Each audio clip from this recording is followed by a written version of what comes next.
Most people within Nigeria, those that are abroad, they know already that Japa is not easy. Let's be honest. From Nigeria, they'll say, don't worry, when you come, you go do part-time work, you hustle it. Era lies. You think that when you leave the country, everything will be fine. You'll be snapping picture in London Bridge and stuff like that. That's not how it works, man. It's cool for your dog. I'm like, okay. You do me 8 a.m. You said you're sending the money to 8 p.m. All the codes that you buy in Nigeria, I advise don't even carry it because you know will catch the code when they go face.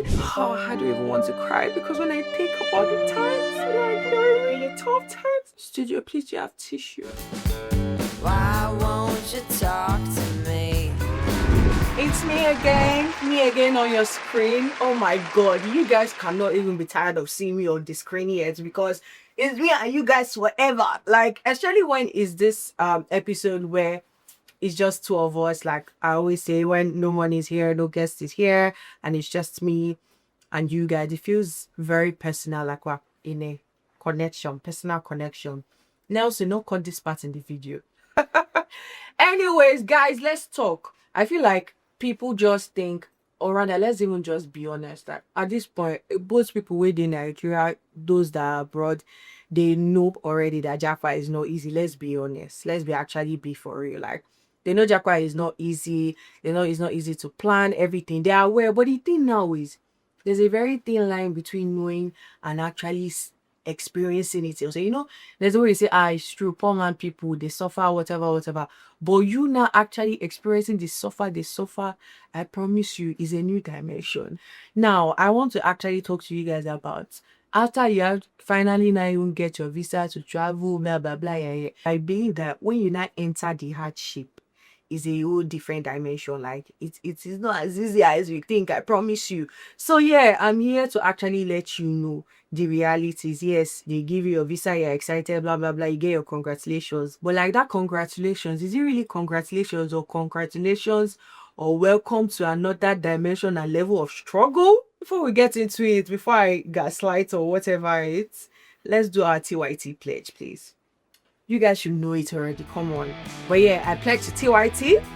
To be honest, say how it is, no filter, zero pretending. Trust your girl to never pretend. I know some people already think that, yeah, it's just first Jackpot first, you rugged this. Nigeria is not a good country. Don't leave the country is tough, blah, blah, blah. And then some people actually think that if they move, it gets rosy. Like, honestly, if you're about to people that think that when you jackpot it gets easy, that is crazy. Like, I mean, faith and believe in God, cool stuff, but like you go through what they call challenges as well. So like you think that when you leave the country, everything will be fine. You'll be snapping picture in London Bridge and stuff like that. That's not how it works, man.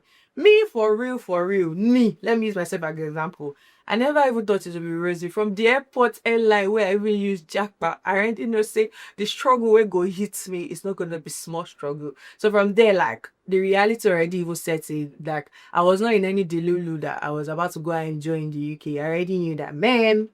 This ride, I was literally crying in the airplane, man, because I was like, this journey I'm about to take is not giving soft at all. Because take a look at where I'm sat in this plane. Damn.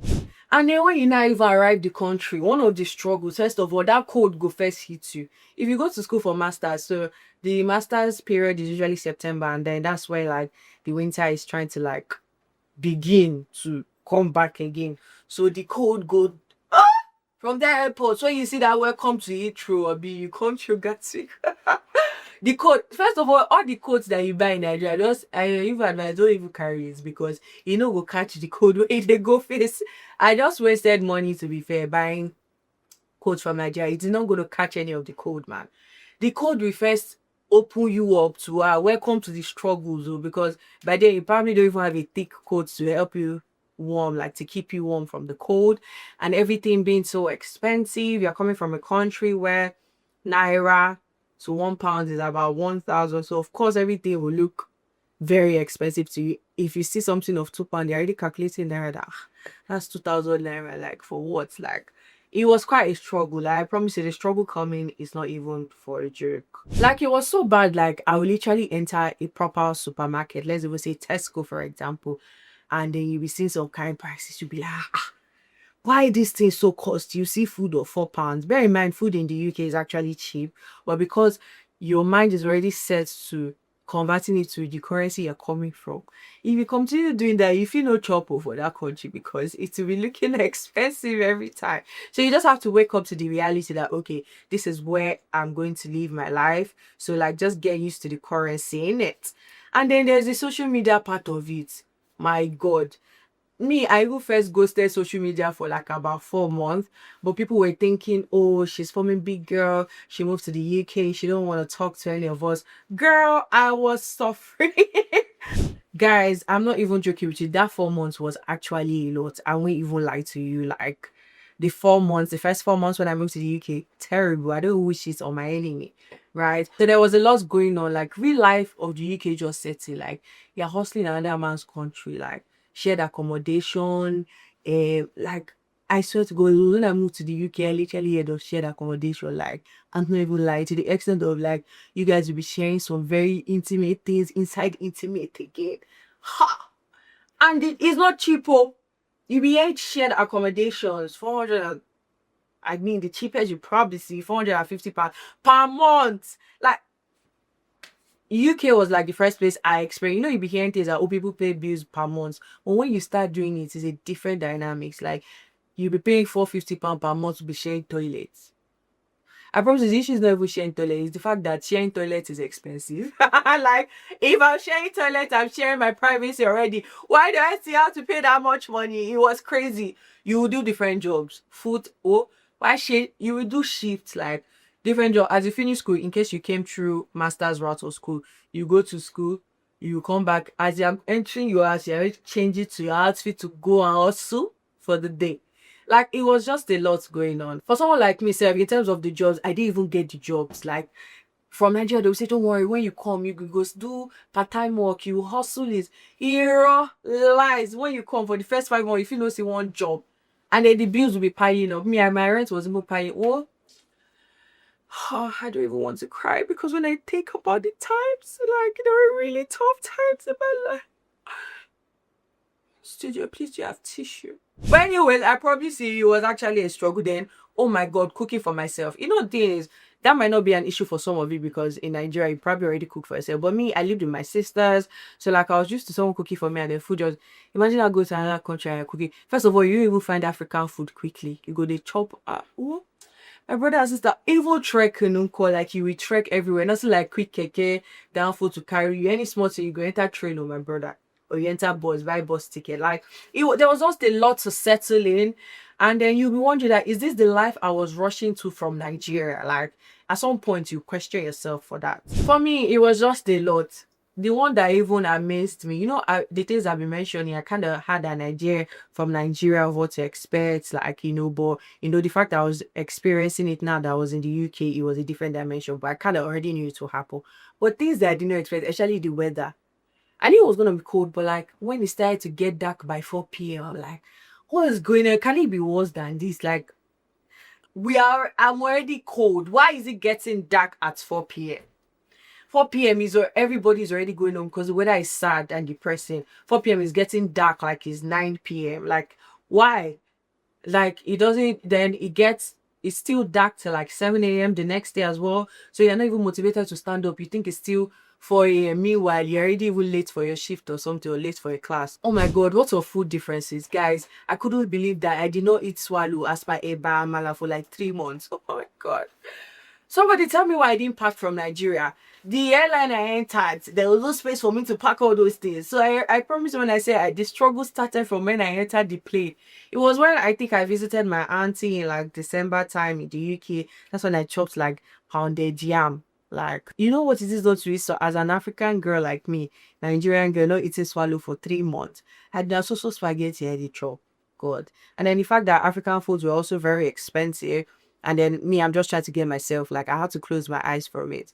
Guys, it's a big struggle. You need to really think twice when you want to make these decisions, I promise. And then also people minding their business a lot, especially in winter. Nobody wants to talk to you. Everybody's just walking fast because outside is cold. They just want to get to where they're going. And just like, hello, I need help to get here. You're asking for navigation. Google Map was actually my best friend. Like, or is it even the accent, right? But like I had the accent ish gap in that. Some people don't understand my accents, and to an extent I had to like fake it, like so that they could understand me, and then we'll avoid the whole, oh, I can't understand what you're talking about. Like, and then naturally, like, you just by yourself become independent, especially if you're like someone like me that in Nigeria, you know used to really do anything for yourself. You now travel to another man's country. Go independence, you'll be forced to do things by yourself. Nothing like driver, nothing like nanny, nothing like you come and wash your clothes, nothing like gates man. You will do every damn thing yourself, especially except if you're like the queen or king of the country or something, because those things are very expensive. Like the way people actually mind their business in the UK, especially in winter, is so crazy. Like, yeah, in Nigeria, everybody wants to greet you. They on the road, your neighbor might even have your palm oil. She borrowed the palm oil from you. But in the UK, everybody acts like they don't even know you. Like, you literally might not even know the name of the person you live with, because that's how much they literally mind their business. Sometimes they could be good talkers, but sometimes, yeah. But you get the kind of connection I mean, like the kind of familiarity we have in Nigeria. No, it doesn't really happen there. Like, there are boundaries to some things, right? So you have to like try to fit yourself into that kind of setting. Now, at this point, I feel like some of you even think I'm capping. Like, you probably think I'm lying. But anyways, I have proof for you. Let's see what people actually think about living in the UK at the moment. Okay. Now it's time for Talk Your Talk Outside, where we listen and judge a little.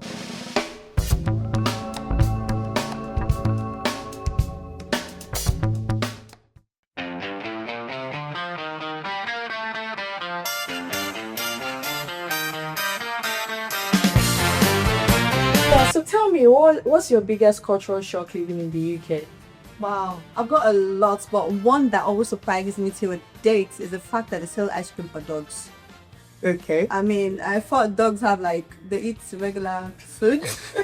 I never knew that there's ice cream for dogs. Like, I literally walk past the shops and I see a scoop for your dog. I'm like, oh, okay. Interesting, right? Africans or even Nigerians would see themselves on the road and would say hi or greet each other. It was a big petrol shop. The fact the first person it happened to was holding an MTN bottle. So I just thought straight, if this MTN bottle would probably be in Nigeria. So he guy wanted to say hi, hello. And the snob was out of this world. And I came to realize that it was a no around, and before you know it, everyone just managed their business. It was a major shock to me. Yeah. So my biggest cultural shock is I was on a bus and the bus packed and the driver had to get down and leave all of us just to smoke. It's very hilarious. Yeah. I was like, what's going on here? And that's it. I was so shocked by it. With all the working hours, I got to realize I do 12-hour shift here in the UK. And my first job here, I've got this my friend, and they called me, was like, bro, the job is tomorrow, and I'm gonna come pick you up around 8 a.m. in the morning to 8 p.m. And I'm like, bro, you do me 8 a.m. He said, yes, in the morning to 8 p.m. It was a shock. I didn't believe that was a 12-hour shift here. It used to be the normal 9 to 5 for me, right? But yeah.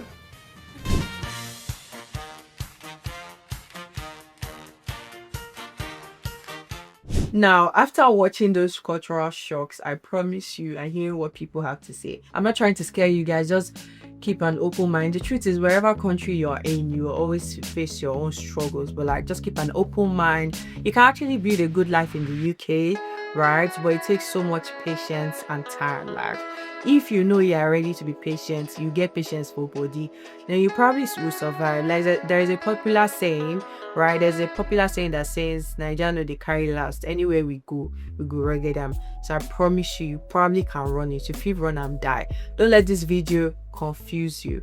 Let it convince you to know if you want to leave the country or not, right? Because I'm here to give you the tea.